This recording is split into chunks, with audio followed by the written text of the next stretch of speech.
All right, what's up, y'all? It's another week here at BREALTV. We're in Koreatown, where the place we're gonna eat is fucking Colombian, I guess, Asian infused, which is you find a lot of these joints out here, not this kind of specifically, but these infused joints in like modern Koreatown in LA, I guess. Yeah, it's definitely a spot that's been here for a while. Had some amazing times and amazing food here. There's been some classic sets done by DJs and just like really cool events that have happened here. But far and beyond that, the food is amazing. You actually set this up, man, and you know more than anybody, considering that you've been into the music scene a long time. Like you said, the owner of the spot, who's we're gonna bring on right now, actually has a lot of history in the music scene. Yeah, man. When I first started doing radio, he's one of the first dudes I talked to that was, trying to get me music to play on the show, and that was in '94. Welcome to the High and Hungry Show, man. Welcome. Thank you guys. Welcome. And thank you for welcoming us to your place, man. He says you known him since '94, and you've actually said you DJ'd for a couple. You said he's managed a couple. Yeah. So how do you go from managing like people that are like legendary in the music scene to ending up with this spot right here, Colombian like Asian fusion restaurant? Like that's a big jump, man. It's like a big thing. Like it's what I mean? It was all by accident. You know what I mean? Like the whole music, like our generation of music business kind of came to like a weird change when the whole digital era came out. And then like the sudden change in like the sound of hip hop that we weren't really digging, like a lot of the new stuff coming out. Our artists from our era were just kind of getting put on the shelf, you know what I mean? So business became hard. Like, you couldn't really live off of hip hop or like you couldn't keep it real anymore. yeah, it was keeping it real.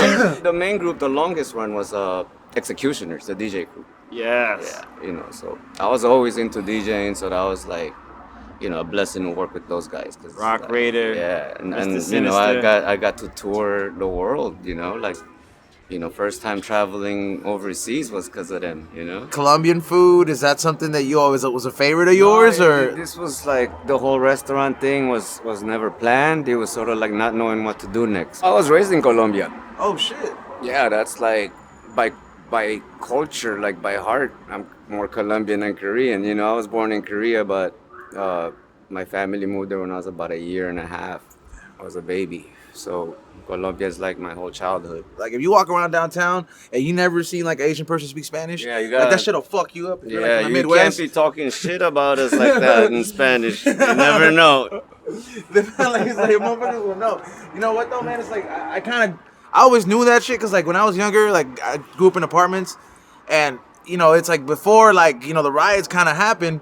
The Latino and the Asian community used to kind of like live very much like black and brown do. Yeah. And I grew up around neighbors, and my cousins would always be dating like the chinos that lived next door and shit. They had like a bunch of families, and I just kind of grew up, and I was like, I didn't really notice it till I got up. I was like, oh shit, I kind of saw them speak Spanish before that, but I was like, it was my cousins teaching them though. But I was like, now it's just very fluent, and it's like I mentioned earlier, this is how you end up with these fusion places.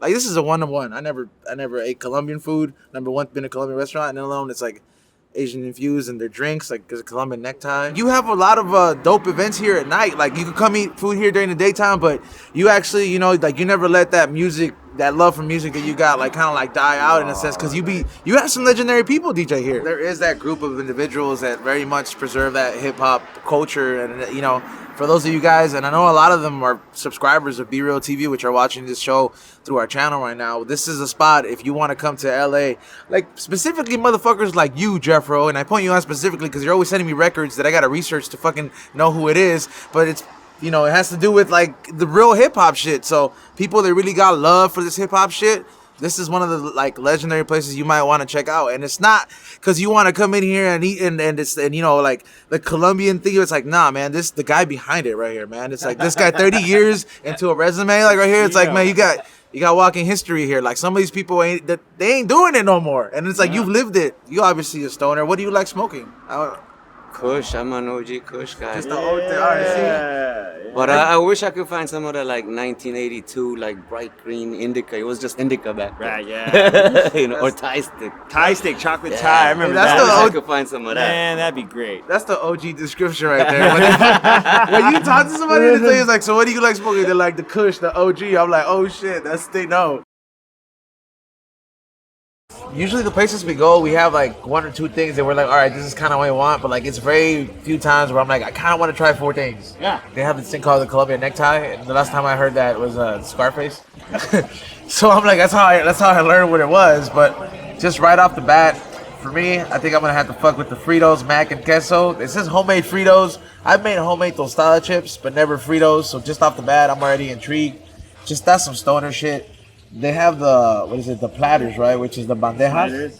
Is that what you say? Bandejas? Or? Yeah, bandeja. These are the lunch ones. Yeah, so these are like the lunch ones. I'm gonna fuck around and see that chicharron. If you want the dinner, the big one, the bandeja is like a bigger version with the combination of different meats. You probably should go for the I thought one. I was gonna fuck with this, but I'm gonna take the owner's recommendation right here. I've noticed that you guys have a lot of coconut in your coconut and very milky. Shout out to Alex Torres, he's my Colombian chef. But he came up with that dish, which is like the Pacific coast of Colombia, which is very African influenced. And then that's a dish from that. What would you say is like one of the top like things here that people come back for? Arroz con pollo. Arroz con pollo is my favorite. That's like one of the staple dishes here, which is like a blend of the Colombian arroz con pollo with Korean kimchi fried rice. Yeah. You know, it kind of works out because both Koreans and Colombians would squirt ketchup on their rice. So now that you bring that up, I never thought about that. I was like, I used to do that shit. Like, but I just don't do it no more. But arroz con pollo in Colombia goes with ketchup, and so does kimchi fried rice. You know, like you put an egg omelet on top and squirt some ketchup on your kimchi fried rice. If you get a chance to come on like Sunday brunch, they do their own chicken and waffle. That is, Sunday brunch is something else. Yeah, Sunday brunch is this whole other thing. They got like this spicy chicken and waffle with the coconut. Inside the waffle. Oh yeah, it's really, really, really delicious. But I'm gonna get the arroz con pollo and also the kimchi rice empanadas. Can we get an order of the Fritos mac and queso? I really want to fuck with that. Colombian necktie for me too, please. Colombian necktie. Yeah.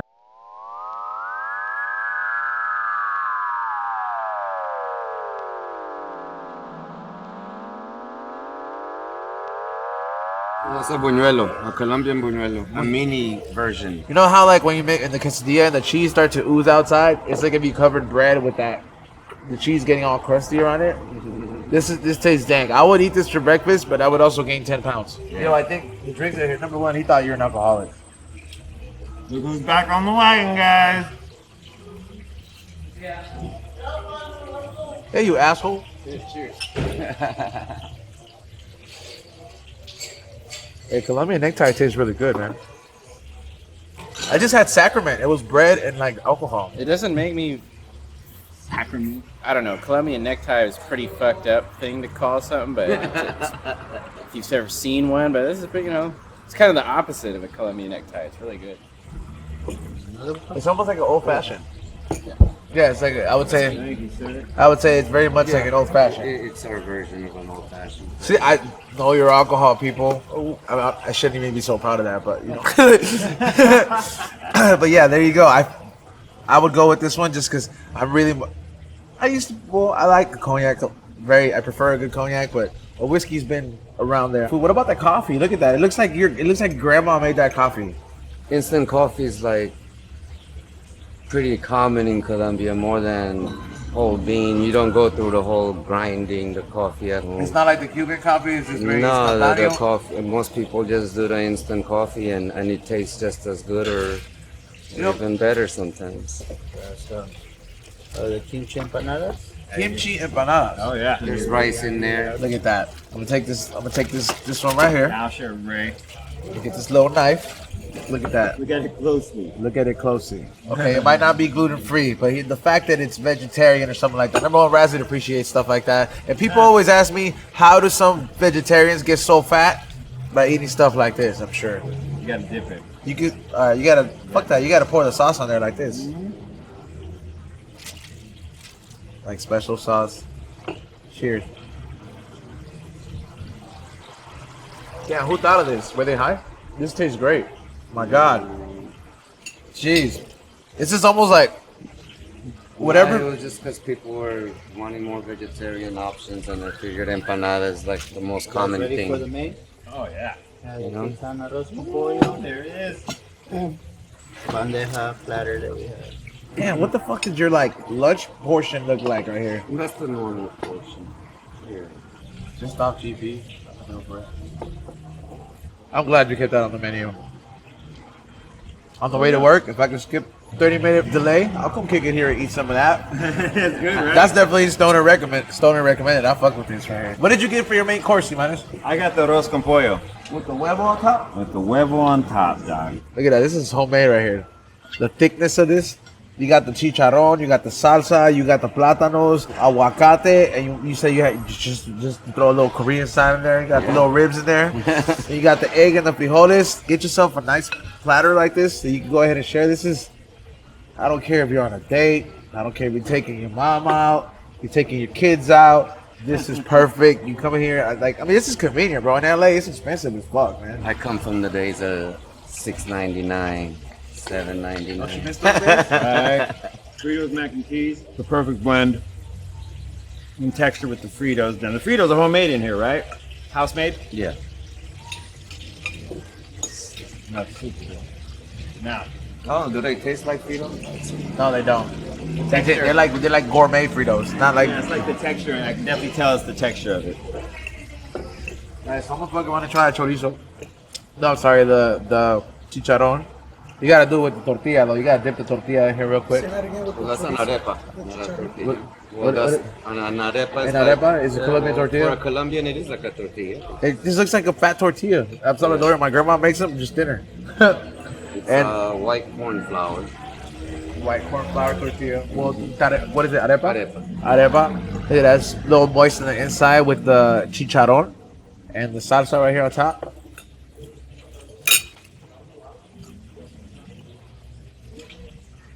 The crunchiness. It really doesn't have much of a flavor, so you could eat it with anything. The crunchiness of the chicharrón is on point, man. That is, chicharrón is one of those things that you can't have a lot of it, because te vas a engordar. But that shit is good, man. Like, if you're gonna go ahead and be fat, chicharrón is one of those things you gotta fuck with. Now, I noticed that it's very different on the inside, just right off the bat. I gotta go ahead and dip it on the salsa just off GP. That chorizo is very, like, sweet. I want to say, well, I gotta eat it in a piece.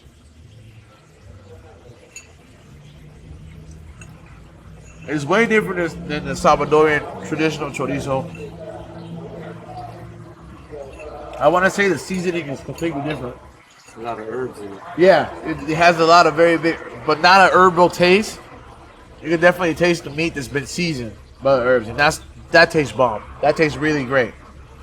All right, we're there. Just off GP, he's like, yo, you gotta throw the Korean ribs in there.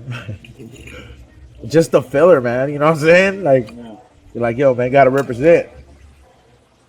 I gotta do this for my avocado people. That way they don't they'll be like, hey, man. Avocado people? Yeah, man. That's them. There's an avocado community out there that watches my bites. I'm sure there is. It's a home run here. If you're one of those picky ass motherfuckers, or if you're just one of those persons that can enjoy any kind of food, this plate is a double-edged sword in a good way. Because number one, if you're picky, you can order this, split it up, and pick what you like, and let the other person eat the other, the rest. And then, like, if you're just a hungry motherfucker and you want to go ahead and try something different and just try a little bit of each, this is the plate for you. Honestly, if you're gonna come here, find some good parking, get high. If you're in the parking lot or not, still get high. Or Uber. Or Uber. Come try this dish right here, man, because this is. Hey, congratulations on the spot, man. Like I've only known this place for having dope events that I've been invited to, but I didn't know you guys actually serve food here. How did you like that arroz con pollo? It's amazing. There's a sweet and savory going on at the same time, and it's arroz con pollo is one of my favorites. My mom makes to me some of the best arroz con pollo I've ever had, and it feels like home. You know what I mean? Like it is, like it tastes like it's just got Well, I gotta hear that from your mom. Right. Yeah. No. She's a little more plain. Hey, call her, bro. Call her. I can see why you want to eat this all the time. Just off that first bite. Right. Yeah, we're at somebody's house. Like, you sure you don't have your mom cooking back there? I mean, Compliments to the chef. compliments to the chef. For real. I've never seen a flan so intricately done. Like, it has like a layer of frosting over it. It is almost like, look at this right here. You can almost lean into it. And flan originally is like what, a custard? Yeah. You say that it's the stuff inside the donuts. I say it's not. It's very hearty. See that? Oh shit! God damn. Oh my god. That flan is almost worth getting diabetes. It tastes like somebody, literally like a strawberry twist on a flan. I want to say peanuts on there too. Yeah, the peanuts make it feel like a Sunday fucked it and made it with fucked the flan and just made this going on. Ovalea. It's like kind of like wafers stuff with like I asked them. It kind of looks like cajeta in a bit, but it's like Colombian cajeta, I guess. Yeah. And it's a very thin like wafer, but I want this. Look at the stickiness of it. You gotta complement it with the fruit. Oh my god. That's fire. Whatever's inside there, way different than cajeta. It's a lot less thick, I want to say. Yeah. So it melts very easily when you bite it. So when you bite into it, so you can actually savor it, the flavor gets to get around. So this is right here is the fresas con crema. It looks like the cocktail you get on your 21st birthday if you're the hot girl in school. But this right here, I mean, goddamn, you gotta dig in deep right here. Look at this. You gotta kind of go down like this.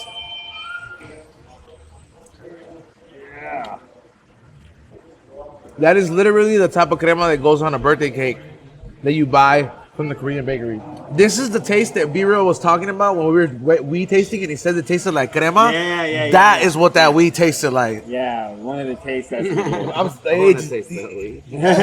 Right? No, it really tasted like that, man. We were like, and we were not that high because it was early in the day. But then I like it because then the strawberries give it that thing. Look, this dessert is if you don't want any actual like high amount of sugar, the fruit will complement the actual dessert here on that one. So this is definitely the one if you want to go like a healthy alternative. Like me, being a stoner, I'll cross it over, you know, little crossover. Take that.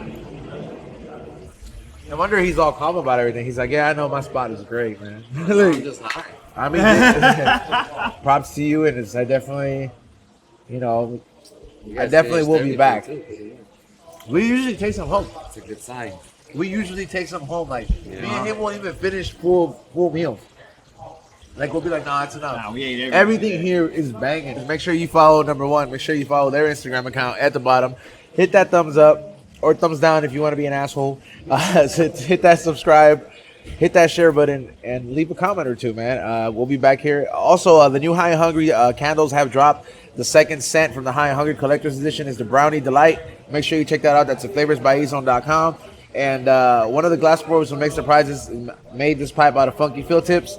And literally, it's a one of one. I don't know if they're going to make these again, but out of those first 12 purchases from that candle, you're entered into a raffle. And yes, I will send you something to pack it in with, all right?